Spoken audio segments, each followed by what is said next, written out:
Welcome back, everyone. For today's video, we are going to be taking a look at my second game here in the German Bundesliga for chess, not for football.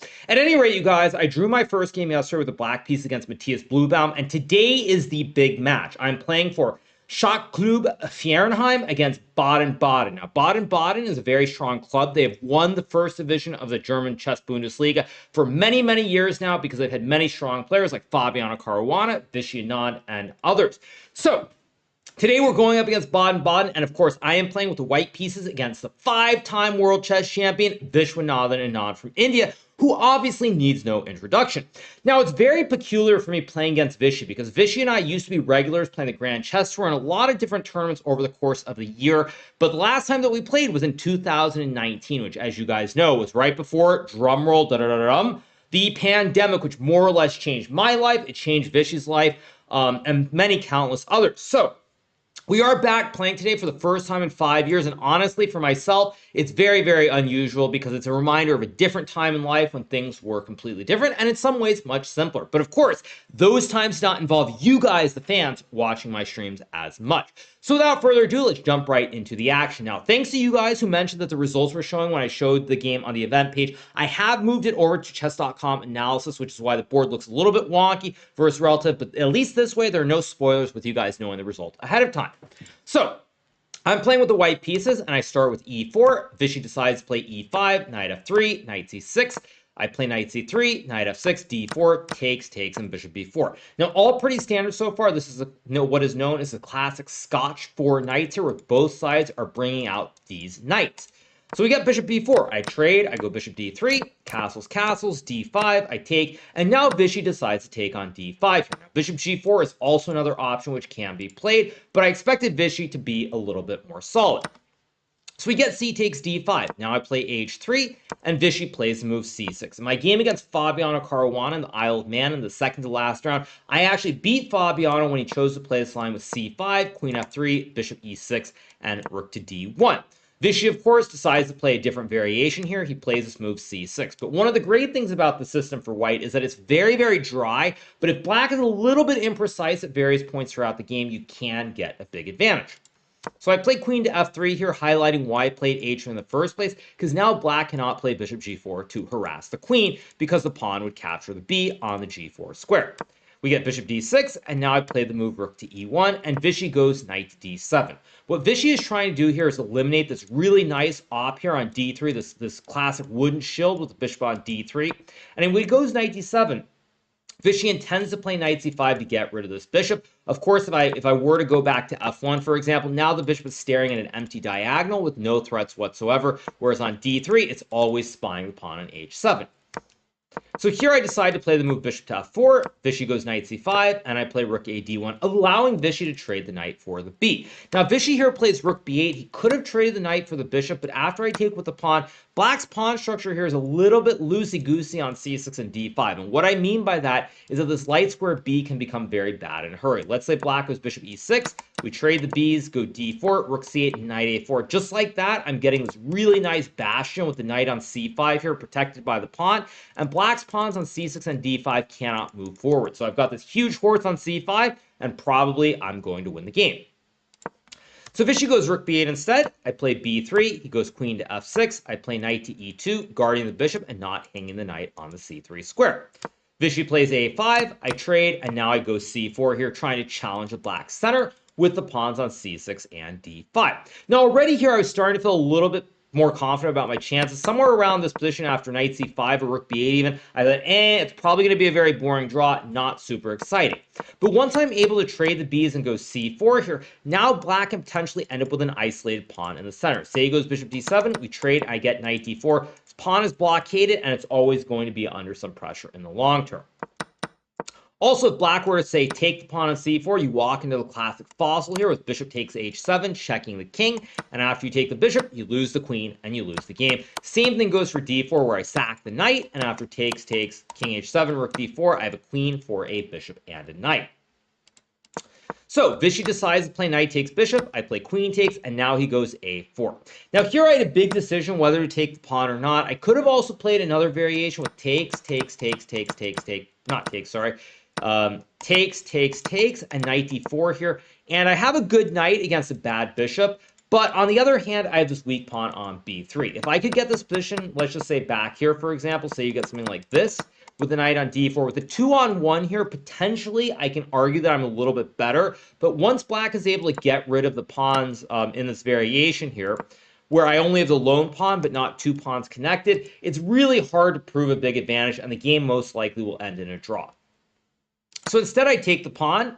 Vishy goes bishop a6. I play queen to c3 here. A very tricky move because if black were to take the pawn, it's uh-oh spaghetti-o time. I take the bishop, and after you take, white has an extra horse, and white wins the game. So Vishy plays queen b4, and now this leads to a very forcing sequence of moves where I take the pawn, he takes my horse, queens come off the board, I take the bishop, we trade, and Vishy takes on a4. Now, on first glance, you're thinking it's a rook endgame. White has one extra lone pawn, but because it's 3-on-3 on the king side here, it should be a draw. But one big advantage I have here after the move that I play in the game, which is rook to d2, is that black is probably going to have to trade off a set of rooks. And what that means is that in the long term, after we get h5, king f1, rook a8, trade, king h7, rook d2, is that here I have the extra pawn on a2, but besides having the extra pawn, the black king is cut off. This rook cuts off the d file completely. So my goal in the long term is to slowly walk the king up and start pushing p on the queen side. As such, black has to be very precise. Now, one point that I do want to mention here is that I did consider playing rook d to e5 instead, so that the king is cut off by one extra row, but I simply couldn't figure out why this should be better than putting the rook on d2. And also, I felt when I put the rook on d2, with the king being cut off by 4 files, it's good enough, but also I can walk the king to f1 and e2 very quickly. So I go here, we get this endgame where after rook d2, Vishy plays h4, and now I start bringing the king to the queen side very, very quickly. Now again, it looks very, very dangerous for black here because with the king so far away from the pawns on the king side, or for the queen side, I should say here, with me walking the king over and these pawns being protected by the rook, for example, say you get this position, you'll notice that the rook is guarding all the pawns guard each other, and it cuts off the king from this file. So black has to be very, very careful here. Now, one of the sad things about chess is that even though it feels like I have great chance from a practical standpoint, the computer still thinks that this is probably close to a draw. So I go king to d3, and now Vishy plays g4. Now, g4 is a move that's extremely committal, and after the game when Vishy and I spoke, he felt that perhaps he should not have played this move. But it's very hard to judge because black could play something like f5, king c3, and rook to a8, and oddly enough, if I could get my king to b3 and start pushing the a pawn, white is probably winning. But whenever I go to b3 to support a pawn thrust, black just checks the king away and then goes back to the a8 square. Same thing with king b2. He just checks me back into the corner and plays rook to a8. And I felt that this endgame probably should be a draw. So I was actually very surprised and happy when Vishy played this g4 move instead, because now I trade, I go f3 here, and now black is not going to be able to stop me from getting the king over to b3 and pushing the a pawn. So Vishy goes rook a4, I play king c3, but now he finds a very nice idea with h3. And this is a really, really important idea here because the big issue that black has on top of being down a pawn here is that both these pawns cannot become passed pawns. I have pawns on both the files here, maybe not the h file, but at least h3 I can always take, and we both have f pawns. So if I can just get king b3, for example, and a4 here, I'm probably going to win this game. Hilariously enough, computer still thinks this is a draw, but from a human perspective, it looks extremely dangerous. So Vishy goes h3 here. I take the pawn. He checks. I go king c4, and now he takes f3. So Vishy has split the pawn, so now I have two edge pawns. The wide peoples are split as far as possible. But on the other hand here, black now has an f-pawn that is free to start pushing straight up the board. And that's why this h3 idea is so critical, because black cannot get a pass pawn here very easily, say after king g6 here, rook a8, a4. And so there's no obvious counterplay for black, which is why I really like this decision to go h3. So I take, he checks, I go king c4, he takes the pawn, and now I play rook d3, offering a trade of the rooks. Of course, black cannot trade the rooks, because now the king cannot stop the wide peoples here. I basically just start pushing the pawns up the board. And whichever way the king goes, it's like a penalty kick. King cannot stop both sides. One of these two pawns is going to push through and become a queen. So Vishy goes rook to f1, and now I play a4 here, trying to push this a pawn up the board. And Vishy finds rook to a1, which is the only move here to not lose the game. Now, there are a couple of themes or motifs that I should mention in the game of chess that are very critical. One of them is a rook behind a passed pawn. So if you can get a rook behind a passed pawn here where black can't bring the rook to a1, now the pawn just goes straight up the board. And generally speaking, if you have a rook behind a free passed pawn, you're probably going to win in most rook and pawn endgames. So Vishy goes rook to a1. I play king to b5, and now he plays f5. Now, it's hilarious looking at the computer evaluation because during the game, I actually thought here I was winning the game. I thought here Vishy had to play rook to b1, and after king c5, go back to a1. And probably here I was going to go either king to b4 or rook d4. But I thought that f5 was a huge mistake because when I played rook d4 here, I thought that I was actually about to win the game. And the reason I thought I was about to win the game is that the pawn cannot move forward. Black goes king g6 after a5. If black could get king g5, a6, and f4 here, he's saving the game. But when black goes king g5, I can tickle the king with the h4 check. King goes back, and now after a6, black has to bring the king the other way, and I do the classic building a bridge with rook to a4, and I push this pawn up the board, and I will win the game in short order. Much to my horror, though, and as Vishy realized himself, he has this move rook f1. I think during the game, based on the reaction of Vishy, I think for a split second, he thought that in this position, he might be losing the game, but he found this move rook to f1. A very, very important move here, as the rook supports the pawn push with the pawn going up the board.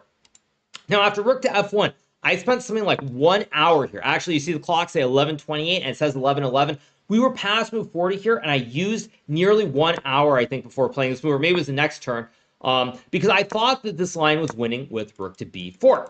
Now, I ended up playing this move rook b4 anyway, but I spent so much time because I missed one very, very critical detail. When I went into this position after king b5, f5, rook d4, I saw the line that happened in the game with rook to f1 and f4, but I thought after rook b4 I was winning the game, but unfortunately, much to my horror, I wasn't because I missed one square, one move, which allows black to save the game.